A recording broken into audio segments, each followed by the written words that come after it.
பால்கனியில் நின்றுக்கிட்டு ரொம்ப சந்தோஷமாக காஃபி குடிச்சிட்டு இருக்கா பூமி. அந்த நேரம் கேபி போகிறாரு. என்ன மருமகளே, நீ பார்க்க ரொம்ப சந்தோஷமாக இருக்க அப்படின்னு கேட்க, ஆமாம் மாமா, அவர் வந்தார் நைட்டு அப்படின்னு சொல்கிறா.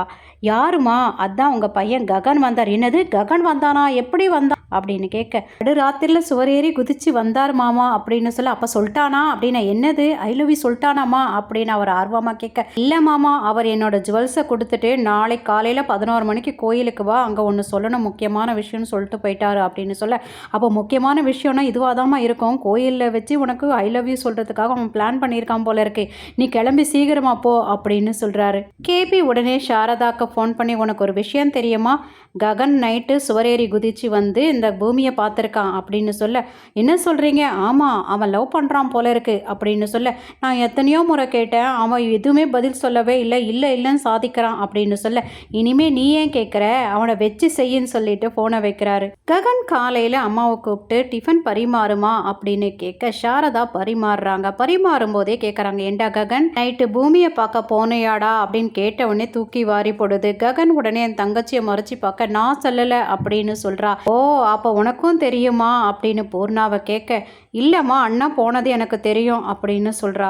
அப்படின்னா பூமியை, இல்லைம்மா, நீயா கற்பனை பண்ணிக்காத, அவள் ஜுவல்ஸ் எல்லாம் மறந்துட்டு போயிட்டான்னு ஹாஸ்பிட்டலில் கொடுத்தாங்க, அதை எடுத்துகிட்டு போய் கொடுக்க போனேன், அதுக்கு ஏன்டா நைட்டில் எடுத்துகிட்டு போனேன், மறுநாள் காலையில் யார்கிட்டயாவது ஸ்டாஃப் கிட்ட கொடுத்து அனுப்பியிருக்கலாம்ல அப்படின்னு கேட்க, அவளுக்கு தேங்க்ஸ் சொல்லலாம் தான் நானே போனேன் அப்படின்னு சொல்லி சமாளிக்கிறாரு. சரி, பூமி என்ன கேட்டாளா அப்படின்னு சாரதா கேட்க, ஆமாமா கேட்டா. அப்படின்னா அது கூட சொல்லலையேடா நீ என்கிட்ட அப்படின்னா, மா நான் அதை சொன்ன, நீ எப்போ போனேன் எதுக்கு போனேன்லாம் கேட்டுட்டு இருப்பேம்மா, அதனால தாம்மா நான் சொல்லலை அப்படின்னு சொல்லி சமாளித்து அங்கேருந்து எஸ்கேப் ஆயிடுறாரு. அபூர்வா பூமியை பார்த்துட்டு, எங்கடி வந்த, உன் வீடு மாதிரி இங்க அங்க சுத்திட்டு இருக்க அப்படின்னு கேட்க, கல்யாணம் ஆன உடனே எங்க அம்மா உன்னை பார்த்து இந்த மாதிரி ஒரு கொஸ்டினை கேட்டிருந்தா, இந்நேரத்துக்கு நீ வேலைக்காரியா இருந்திருப்ப, நான் சொல்ற வேலையெல்லாம் நீ செய்யறவளா இருந்திருப்ப அப்படின்னு சொல்ல, ஓ அப்படின்னா நீ இந்த வீட்டு மகாராணின்னு காட்ட போற, அப்படி காட்டுறதுக்கு உங்ககிட்ட எந்த சாட்சியுமே இல்லையேடி, எல்லா சாட்சியத்தையும் நான் தான் அழிச்சிட்டனே அப்படின்னு சொல்ல, உன் வாயாலேயே அந்த உண்மையை வர வைக்க போகிறேன். ஓ சவாலா, சவால் அப்படின்னு பேசிட்டு இருக்கும் போதே சரச்சந்திரா உள்ளே வராரு.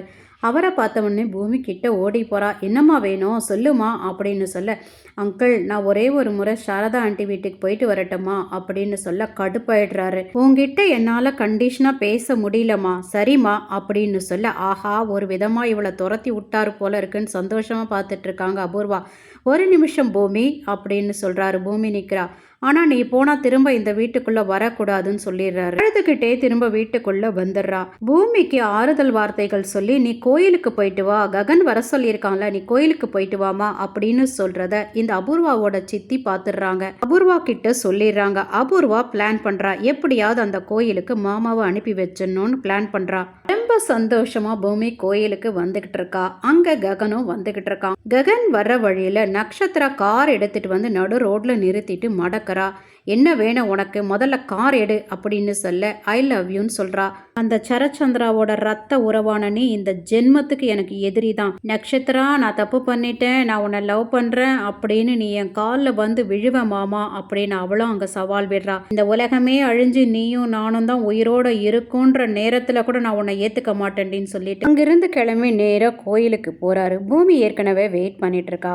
பூமியை பார்த்த உடனே, பூமி கண்ணை மூட, நான் அவங்ககிட்ட ஒன்று சொல்லணும் அப்படின்னா, இல்லை நான் கண்ணை மூட மாட்டேன், ஸ்ட்ரெயிட்டாகவே என்னை பார்த்து சொல்லணும் அப்படின்னு சொல்ல, முதல்ல ஒரு பொண்ணு என்னை பாடாப்படுத்துறா தெரியுமா அப்படின்னு சொல்ல, இவங்களுக்கு கோவம் வந்தால் ஸ்ட்ரெயிட்டாக தானே பேசுவீங்க, அதே மாதிரி இப்போவும் பேசுங்க அப்படின்னு ஸ்ட்ரெயிட்டாகவே நிற்க, அப்போனா நான் கண்ணை மூடிக்கிறேன் அப்படின்னு ககன் சொல்ல, நீங்கள் கண்ணை மூடிக்கிட்டீங்கன்னா நான் இங்கேருந்து போயிடுவேன் அப்படின்னு மிரட்ட, இங்கே பாரு, நீ என்னை ரொம்ப டார்ச்சர் பண்ணுற, ஆனாலும் உனக்கு ரொம்ப பிடிவாதம் தான் அப்படின்னு சொல்ல, உங்களுக்கு இருக்கிறத விட எனக்கு கம்மியாக தான் இருக்கு அப்படின்னு சொல்கிறா பூமி. உன் உயிரை பத்தி கூட கவலைப்படாம என்ன காப்பாத்தின, ஹாஸ்பிட்டல்ல என் அம்மா தங்கச்சிக்காக நீ கவலைப்பட்டதை நான் பார்த்தேன், என் அம்மா தங்கச்சிக்காக நான் மட்டும்தான் இருக்கேன்னு நினைச்சிட்டு இருந்தேன், ஆனா இன்னொரு ஜீவனும் நீ இருக்கேன்றதை நான் தெரிஞ்சுக்கிட்டேன்.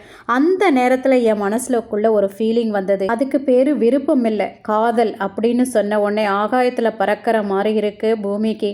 உடனே ஐ லவ் யூ சொல்லிடுறாரு ஸ்ட்ரெயிட்டா. இப்படி திரும்பி வெக்கத்தில் இப்படி திரும்பி நின்றுக்கிறா பூமி. நீயும் என் கண்ணை பார்த்து உன் பதிலை சொல்லணும் அப்படின்னு ககன் கேட்க திரும்பி நின்றுக்கிட்டா. என்ன பூமி, என் மேலே உனக்கு நம்பிக்கை இல்லையா? இப்போ நம்பிக்கை வர மாதிரி நான் கத்தி சொல்கிறேன் பாருன்னு சொல்லிட்டு பூமி I love you I love யூன்னு கத்தி சொல்லிட்டு இருக்காரு. கோயிலில் இருக்கவங்க எல்லாருமே பார்க்குறாங்க. அதே நேரத்தில் சரச்சந்திரா உள்ளே வராரு. வந்து இவன் கத்திட்டு இருக்கதை பார்த்து ஓங்கி அரைஞ்சி, ஏண்டா 4 நாள் ஒரு பொண்ணுக்கு அடைக்கலம் கொடுத்துட்டு ஐ லவ் யூ சொல்லுன்னு சொல்லிட்டு அவளை கட்டாயப்படுத்திட்டு இருக்க. இப்போ அவள் ஏன் பொண்ணு, உன்னை என்னைக்குமே அவள் லவ் பண்ண மாட்டா அப்படின்னு சொல்ல. பூமி நீ சொல்லு, நான் பொறுமை எழுந்து இந்த ஆளை கொலை பண்ணுறதுக்குள்ளே நீ உன் பதிலை சொல்லு அப்படின்னு கேட்டுக்கிட்டே இருக்க. இந்த அம்மா அழுதுகிட்டே நிற்கிறா. நம்மளுக்கே எரிச்சலாக இருக்குது இந்த சீன் பார்க்கும்போது. இந்த சரத்சந்திராவோ தேவையில்லாமல் ககனை பயங்கரமாக அவமானப்படுத்துகிறாரு. நீ எல்லாம் ஒரு ஃபேமிலியாடா? உங்கள் அம்மா தாலி கட்டிகிட்டு இருக்கா, ஆனால் புருஷன் கிடையாது. உனக்கு அப்பா இருக்கான், ஆனால் உன்னால் அப்பான்னு கூப்பிட முடியாது. இது எல்லாம் ஒரு ஃபேமிலியாடான்னு கேட்குறாரு. இந்த அம்மா அழுதுகிட்டே நிற்கிறா. சொல்லு பூமி சொல்லு அப்படின்னு எத்தனை முறை கேட்டாலும் அவள் சொல்ல மாட்டாடான்னு சொல்லிட்டு அவளை இழுத்துட்டு போகிறாரு. பூமி உன் மௌனம் என்னை உயிரோடு கொல்லுது, ஏதாவது ஒன்று சொல்லிட்டு போ அப்படின்னு சொல்லி கெஞ்சறாரு. ஆனால் அவளும் அழுதுகிட்டே போயிடுறா. ககன் உடஞ்சி போய் அப்படியே கோயிலில் உட்காந்து அழுகுறாரு. வீட்டுக்கு தரன்னு இழுத்துட்டு வந்த உடனே, நீ என் பொண்ணாக இருந்தால் அங்கேயே நான் உன்னை வெட்டி போட்டிருப்பேன். நான் தான் உன்னை மகளாக நினச்சிட்டு இருக்கேன், நீ என்னை ஒரு அப்பனா நினைக்கவே இல்லை அப்படின்னு சொல்ல பூமி அழுதுகிட்டே இருக்கா. ஆமாம் இல்லைன்னு ஏதாவது ஒன்று சொல்லலாம்ல, அவன் பாட்டுக்கு அங்கே கத்திட்டு இருக்கான், நான் பாட்டுக்கு இங்கே கத்திட்டு இருக்கேன், நீ பாட்டுக்கு சும்மா அழுதுகிட்டே இருக்க. எதுவாக இருந்தாலும் தைரியமாக சொல்லு. ஓ அப்படின்னா நீ அவனை லவ் பண்ணுறியா, அப்படின்னா நீ கிளம்பிப்போ அப்படின்னு சொல்லிட்டு அங்கேருந்து அவர் கிளம்ப அப்பான்னு கூப்பிட்றா. உடனே மெய்மருந்து நிற்கிறாரு.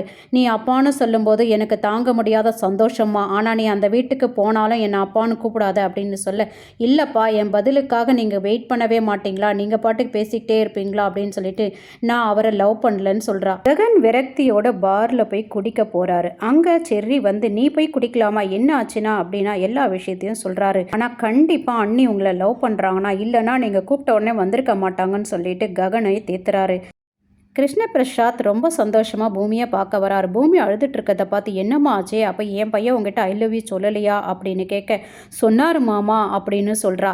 அப்போ ஏமா அழுதுட்டுருக்க அப்படின்னு கேட்க, நடந்த விஷயம் எல்லாத்தையுமே சொல்கிறா. ஏமா எப்படி இருந்தாலும் உன் பதிலை டக்குன்னு அங்கேயே சொல்லியிருக்கலாம் இல்லைம்மா, இப்போ ககன் வேற மாதிரி நினச்சிக்க போகிறான், உன்னை தப்பாக நினச்சிக்க போகிறான், உனக்கு விருப்பம் இல்லைன்னு நினச்சி அவன் உன்னை மறக்க ட்ரை பண்ண போகிறாமா அப்படின்னு சொல்ல, அதை நினச்சாதான் எனக்கு பயமாக இருக்குன்னு சொல்லி அழுவுறா பூமி.